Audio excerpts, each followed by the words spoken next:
Салам радиосунда жаңылыктар. Эми айдоочулук күбөлүк алуу үчүн 14 ай окуш керек болот. 2026 жылдан тарта жеке авто мектептер жабылып, мамлекеттик авто мектептер иштей баштайт. Айдоочуларды окутуу мөөнөтү 14 айга созулуп, ар бир этапта экзамен тапшыруу каралат. Президенттин иш башкармалыгынын маалыматына караганда, окуу маалында айдоочулар дөңгөлөк алмаштыруудан тартып техникалык тейлөөгө чейин үйрөнүшөт. Мындан тышкары 11-класстын окуучуларына айдоо негиздери мектеп программасына киргизилет. Жаңы система сапаттуу жана практикалык окутууну камсыздоого багытталган. Баткенде мыйзамсыз бодомал ташыган жарандар кармалды. Кадамжайдагы ураган постунда милиция кызматкерлери Mercedes-Benz Atego унаасын токтотушкан учурда анын ичинен 45 баш ири мүйүздүү бодомал табылган. Тергөө маалында аларды Өзгөн районунун тургундары коңшу өлкөгө мыйзамсыз алып чыгууга аракет кылган аныкталды. Бул факты боюнча кылмыш иши козголуп, шектүүлөр М.Б жана Б.К кармалып, убактылуу кармоо жайына киргизилди. Учурда тергөө амалдары уланууда.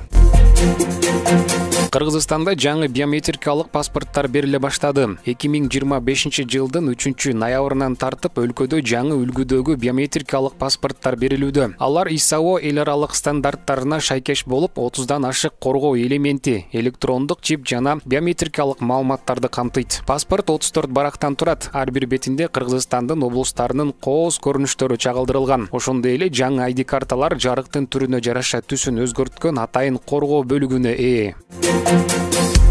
Кадамжайда зомбулук жана кибер алдамчылыктын алдын алуу боюнча түшүндүрүү иштери өтүүдө. Кадамжай районундагы Шыбыран айылында милиция кызматкерлери үй бүлөлүк зомбулуктун жана кибер алдамчылыктын алдын алуу боюнча түшүндүрүү иштерин жүргүзүүдө. Жарандарга интернеттеги шектүү шилтемелерден жана тааныш эмес номерлерден келген билдирүүлөрдөн сактануу боюнча кеңештер берилди. Иш-чаранын негизги максаты коомдук коопсуздукту бекемдөө жана жарандардын маалымдуулугун жогорулатуу.